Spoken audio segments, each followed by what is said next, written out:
우리가 우상의 허상과 하나님의 영광이라는 제목으로 오늘 함께 은혜를 나누겠습니다. 시편을 이렇게 주제별로 구분을 할 수가 있는데요. 여러 가지가 있습니다. 찬양시, 제왕시, 또 묵상시, 감사시, 회개시, 탄원시, 그리고 우리가 시편을 처음 시작하면서 읽었던 또 저주시까지 이렇게 시편의 장르대로 주제별로 묶어볼 수가 있는데요. 오늘의 본문은 그 어떤 것도 꼭 주제를 꼬집어서 말하기가 어려울 정도로 탄식시, 또 권면시, 찬양시, 그 여러 가지가 종합 선물 세트와 같이, 그리고 그 주제가 다 섞여 있는 모습처럼 혹시 비빔밥이라고 하죠. 비빔밥처럼 이렇게 다 섞여 있는 모습을 우리가 볼 수 있습니다.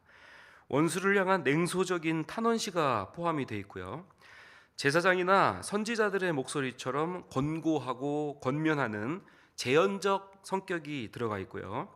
또 만왕의 왕이신 하나님에 대한 긍정과 확신에 그런 찬양들이 어루어져 있는 그야말로 종합 선물 세트다, 이렇게 표현할 수 있습니다. 그리고 오늘 이 본문에서는 또 시의 방식인 또 교차 대구 형식이 쓰여지고 있는데요. 우리가 어렸을 때 또 국어 공부하고 중학교 고등학교 때 또 수능 보신 분들은 아마 기억이 나시리라고 생각이 됩니다. 교차 대구 형식, 문장에서 이제 같거나 대등한 어구가 반복될 때 쓰이는 표현이죠.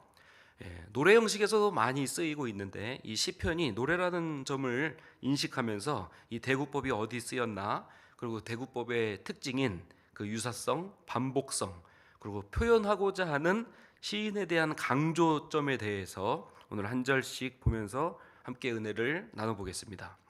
먼저 1절입니다.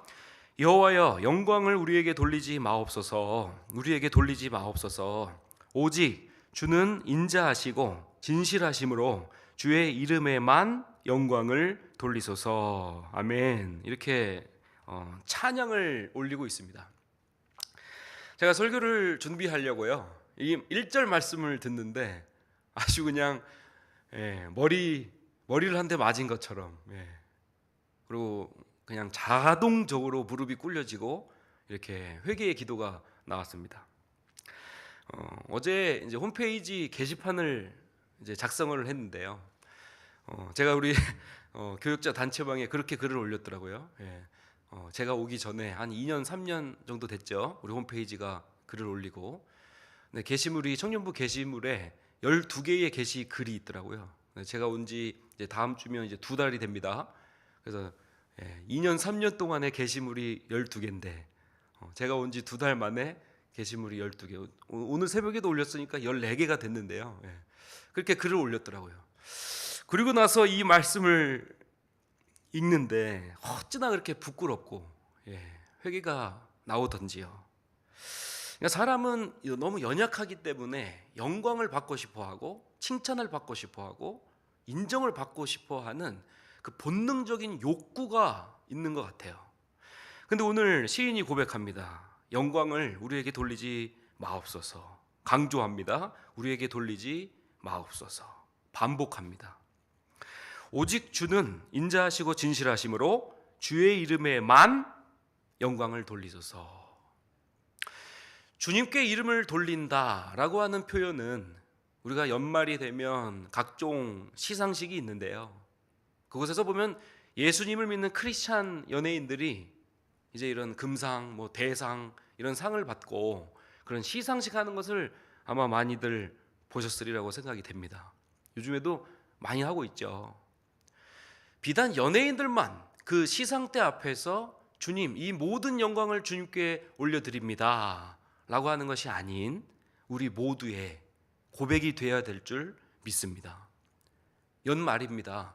우리가 뒤돌아보면서 어떤 것을 주님께 영광을 올려드릴까, 잘 돼서 연예인처럼 어떤 시상대에서 뭔가 되고, 뭔가 기도하는 것이 성취되고, 우리가 목표하는 것이 이루어져서 그렇게 연예인들 앞에서 시상식 때에서 얘기하듯이 영광을 하나님께 올려드리는 것인가 고민해 보시고, 또 오늘 이후에 나오는 말씀을 통해서 복의 근원이신 내 상황과 내 일희 일비에 상관없이 나에게 복 주시마 이미 이루신 2000년 전에 이미 이루신 복의 종결, 복의 완성, 그 영광을 이루신 그 주님을 묵상하면서 한번 계속해서 보겠습니다. 오직이라는 단어가 들어가 있는데요, 한 길이죠. 원웨이입니다. 원웨이. 다른 길은 없다는 거죠. 주는 인자하시고, 여기서 인자는 우리가 잘 알고 있는 히브리 단어로 헤세드입니다. 헤세드.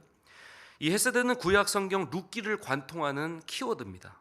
그래서 룻이 나오미를 향한 헤세드, 또 보아스가 이방 사람 룻을 향한 헤세드, 그리고 그 보아스로 인해서 대를 잇게 되고 그 계보가 다윗을 거쳐 예수님에게까지 이어지게 되면서 결국에는 창조주이신 하나님 그 자체, 신이신 예수님이 우리 인간 피조물 바로 죄인에게 바로 헤세드 이렇게 미쳐서 곧 헤세드는 죄 사함과 구원을 이루는 시작점을 제공하게 됩니다. 시작이라고 한다면 그 헤세드의 끝판은 바로 위대한 하강인 것이죠. 우리가 성탄 위대한 하강, 신이신 하나님이 우리 인간을 구원해 주시기 위해서 이 땅에 친히 위대한 하강을 이루셨다라고 한다는 것입니다. 이게 헤세드의 어원이죠. 헤세드를 전체로 이 성경을 관통하는 키워드입니다.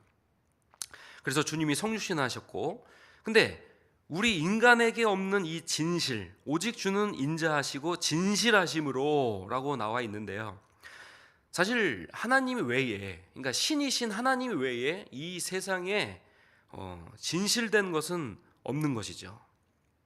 그러므로 인해서 변하지 않으시고 진실하신, 여기서 진실이라는 단어는 또 에메트라는 단어를 쓰고 있는데요, 확고함, 확신, 영원성, 성실, 신실, 충실 이런 뜻을 담고 있습니다.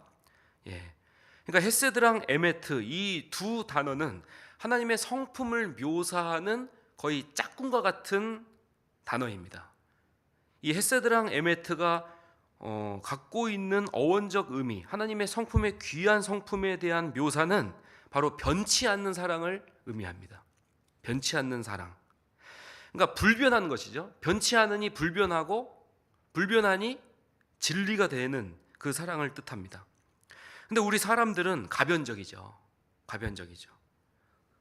연애할 때도 사랑한다고 해놓고 아내들한테 손에 물 한 방울 안 묻힌다고 해놓고 변하게 되잖아요. 저도 그랬거든요. 저도 물 한 방울 안 묻힐게, 그리고 열심히 제가 설거지 한다고 해놓고 어느덧 주방도 안 들어가고 있는데요. 사람은 이렇게 가변적이라는 것이죠. 그리고 가변적이니까 변동하고, 그것이 바로 진리가 아닌 속성, 반대 속성, 거짓이라는 것이죠.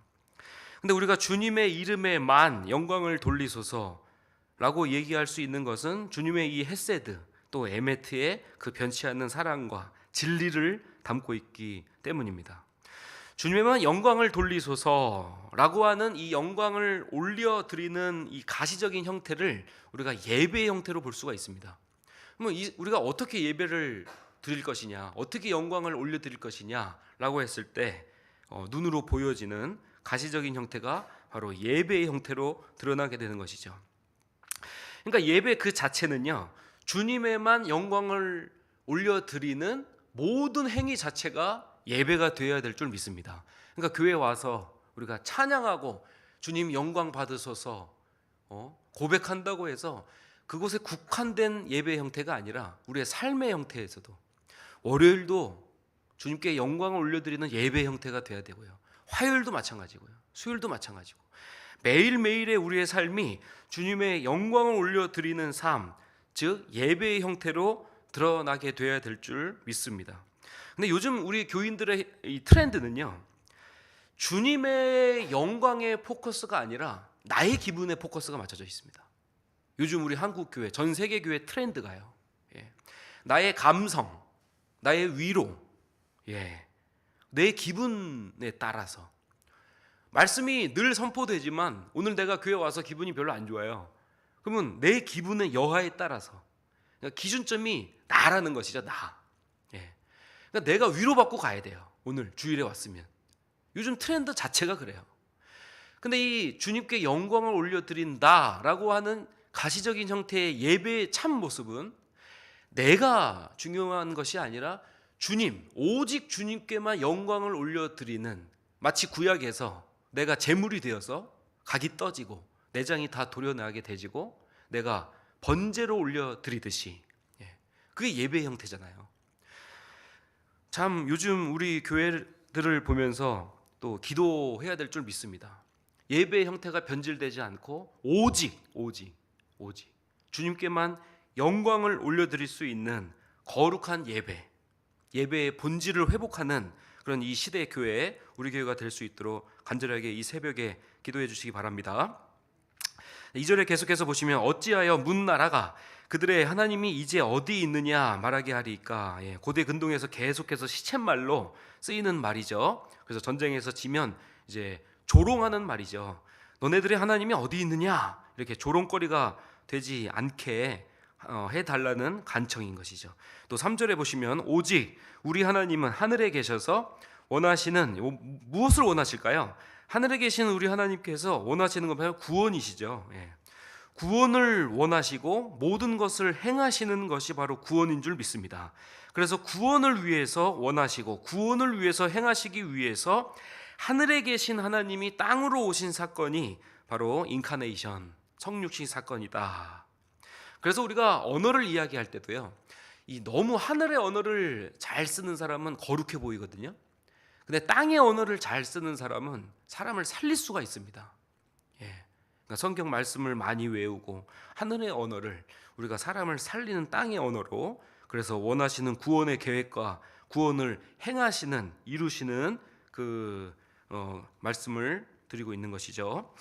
그리고 계속해서 보시면 사람의 손으로 만든 우상들의 무능함을 이야기하고 있습니다. 4절부터 보시면 그들의 우상들은 은과 금이요 사람의 손으로 만든 것이라 입이 있어도 말하지 못하며 눈이 있어도 보지 못하며 귀가 있어도 듣지 못하며 코가 있어도 냄새 맡지 못하며 손이 있어도 만지지 못하며 발이 있어도 걷지 못하며 목구멍이 있어도 작은 소리조차 내지 못하느니라. 우상들은 만드는 자들과 그것을 의지하는 자들이 다 똑같다는 것이죠. 그와 같으리로다.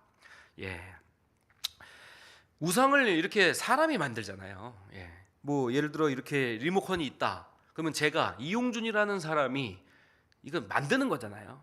여기다가 이제 눈도 그리고 팔도 넣고 다리도 넣고 그 말을 하는 거죠. 이 리모컨이 입이 있어도 당연히 말을 못하죠. 죽어 있는 거 아니겠습니까? 죽어 있는 것이죠. 눈이 있어도 보지 못하며 귀를 아무리 붙여서 내가 이용준이 이 우상을 만들어 놔도 이 리모컨은 절대 들을 수가 없는 것이죠. 코를 붙여놔도 냄새 맡지 못하고 손을 붙여놔도 이 리모컨이 뭘 만지겠어요. 근데 우리 성경을 계속해서 보면 이 사람들이 이렇게 리모컨을 만들어 놓고 우상을 만들어 놓고 그것에서 절하고 엎드리고 섬기고 이 우상에게, 이 리모컨에게 영광을 올려드리고 있다. 그래서 저주와 심판에 계속해서 이렇게 경계하는 그런 말씀이 계속해서 나오게 되는 것이죠. 8절에 보시면 우상들을 만드는 자들과 그것을 의지하는 자들이 다 그와 같으리로다. 그러니까 이용준이 이 리모컨을 우상을 만들었는데 이것이 눈이 있어도 보지 못하는 것처럼 이 우상을 섬기는 누가요? 내가. 이 우상을 섬기는 자들이 다 그와 같대요. 그러니까 나도 눈이 있어도 보지 못하고 입이 있어도 말하지 못하고 손이 있어도 만지지 못하고 이 우상단지와 같다는 거죠. 내가. 근데 왜 우리는 이런 리모컨 같은 것을, 우상 같은 것을 섬기게 될까요? 왜 성경 전체적으로 보면 그 사람들도 어떻게 얼떨 때 보면 답답하지 않으세요? 우상을 섬기고 하나님이 치시고 그러면 하나님이 죄송해요 회개하고 다시 돌아오고 태평하게 또 살만하면 또 우상을 섬기고 또 하나님이 치시고 그럼 백성들이 하나님 죄송해요 하고 회개하고 돌아오고 이게 전부 다 지금 악순환의 고리잖아요. 성경을 보면 답답할 때도 있어요. 저 자신을 봐도 답답할 때가 있어요. 아니, 이 우상을 만들어 놓고 이 리모컨 같은 걸 만들어 놓고 섬긴다라고 한다는 것이죠. 왜 그렇게 섬길까? 단서가 은과 금이죠. 은과 금. 이 우상을 무엇으로 만들었다고 나오나요? 4절에 그들의 우상은 은과 금이요. 그러니까 사람이 만든 우상의 그 무능함을 이야기하고 있는데요. 은과 금에 대한 유능함을 사람이 믿고 있는 것이죠. 예. 그러니까 금송아지를 만들어 놓고 나에게 금을 달라고, 부유함을 달라고. 예. 우리의 믿음의 형태가, 우리의 믿음의 목적이, 우리의 믿음의 표대가 어디를 향해 있는가라고 한다는 말입니다. 단순히 우리가 새겨 놓은, 나무로 깎아 놓은 우상 단지가 아니라 우리의 마음이 있는 곳, 우리의 우상들은 은과 금이요. 그래서 무능함이 아니라 유능함으로 우리가 믿고 있지는 않는지 점검하고 이 시간에 회개했으면 좋겠습니다. 두 번째는 하나님도 우리가 우상으로 만들고 있다라고 한다는 것이죠. 하나님도 우상으로 만들어 버려요. 그래서 하나님도 보지 못하고요, 하나님도 듣지 못하고요, 하나님도 터치하심이 없고요, 하나님과 인격적인 관계 없이 하나님을 우상화해서 나와, 이게 지금 눈, 귀, 코 뭐 이런 표현들이 이 우리 기관이잖아요. 우리 인간 생명체의 이 기관이잖아요. 예.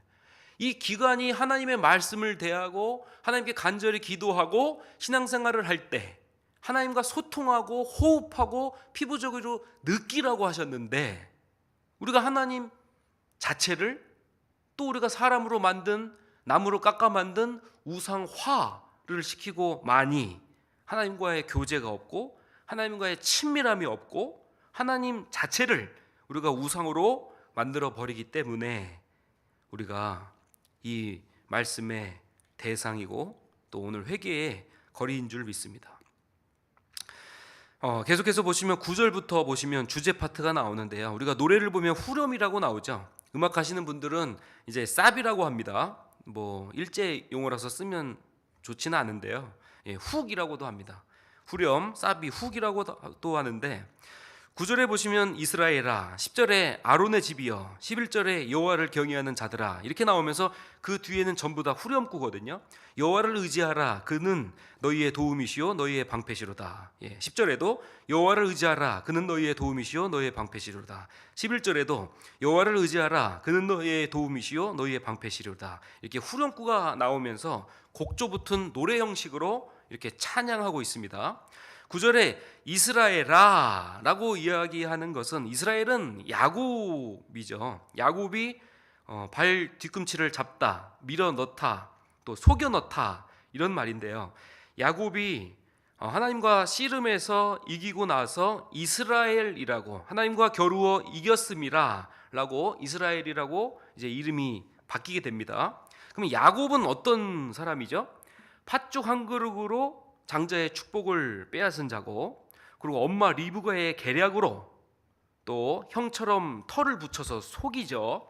그래서 이삭의 축복을 양수받게 됩니다. 또 형이 무서워서 하란 삼촌 라반의 집으로 가서도 거기서 재산을 다 차지하게 되고, 그래서 결국에 이 레아 또 자신이 사랑했던 라헬까지 얻게 됩니다. 그러니까 여기서 말하는 이스라엘, 즉 야곱은요, 꼼수의 달인이고 머리 굴리는 달인입니다. 축복을 쟁취하는 달인이고 처세술의 달인이고 임기응변의 달인입니다. 그러니까 그것에 대해서 이야기하는 거죠. 이스라엘아, 너를 의지하지 마라. 너의 노하우, 너의 머리, 너의 경험, 너를 의지하지 말라. 그러면 누구를 의지하라고요? 여호와를 의지하라. 그는 너희의 도움이시요 너희의 방패시로다. 이 후렴구가 계속 나오게 되는 것이죠. 10절에 아론의 집이요. 그럼 아론은 또 어떤 사람인가요? 모세의 형이고 이스라엘의 초대 대제사장입니다. 그런데요, 아론은 모세가 말을 못하기 때문에 아론을 붙여줬을 정도로 말을 잘했던 사람입니다. 근데 늘 2인자였죠. 그래서 시내산 10계명을 받으러 모세가 올라가자 백성들하고 같이 또 금송아지를 만들어 버려서 타락과 우상 숭배의 장본인이 되어 버렸고요. 그러니까 늘 모세에 가려서 넘버 2의 역할을 하다 보니까 질투의 화신, 성공의 화신, 또 권력과 부와 명예와 그 당시의 초대 대제사장, 그러니까 금송아지가 표현하고 있는 그대로 자신이 만드는 금송아지대로 아론의 이런 모습을 볼 수가 있습니다. 그러니까 10절에 아론의 집이여 이렇게 이야기하는 것은 결국에 이런 아론을 의지하지 말고 여호와를 의지하라 이렇게 이야기를 하는 것이죠. 그러니까 여기다가 좀 제발 좀이라고 만약에 제가 성경을 번역한다면 제발 좀이라고 이야기를 해줄 것 같아요. 우리 주일학교 애들한테는 이스라엘아 제발 좀 여호와를 의지하라. 아론의 집이여 제발 좀 여호와를 의지하라. 이 간절한 제발 좀을 넣었으면 좋겠어요. 여호와를 경외하는 자들아 제발 좀 제발 좀을 넣었으면 좋겠어요. 이렇게 읽으면 더 좀 실감 날 것 같습니다. 오늘 뭐 이렇게 짧은 시간 성경을 다 다루지는 못할 것 같고 오늘 이 말씀까지 주어진 시간 내에서 말씀을 드리고 나머지는 또 개인 묵상을 통해서 이렇게 또 은혜 받는 시간 되시기를 바랍니다. 마지막으로 말씀을 정리하고 기도를 하기를 원하는데요. 우리가 이제 12절부터 보시면 이제 5번의 바라크가 나옵니다. 바라크는 축복하다라는 이야기인데요. 12절에 복을 주시되 또 복을 주시고 복을 주시며 12절에만 3번의 바라크가 나오고요.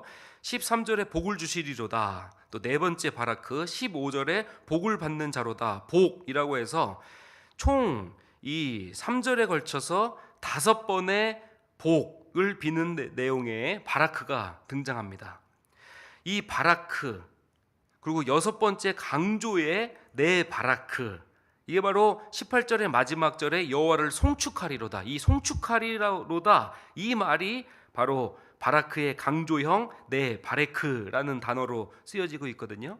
그러니까 연말 우리가 연말을 묵상하고 또 다가오는 연초 특세를 다가오는 은혜를 기억하시면서 우리가 이 바라크의 복이 결국에는 복을 만드신 분도 하나님이시고 복의 창조주도 하나님이시고 복의 집행자도 하나님이시고 복의 주권자도 하나님이시다라는 사실을 잊지 말고 우리가 하나님께 더욱더 확증하고 더욱더 하나님을 붙드는 시간 되시길 주님의 이름으로 간절히 축원을 드리겠습니다.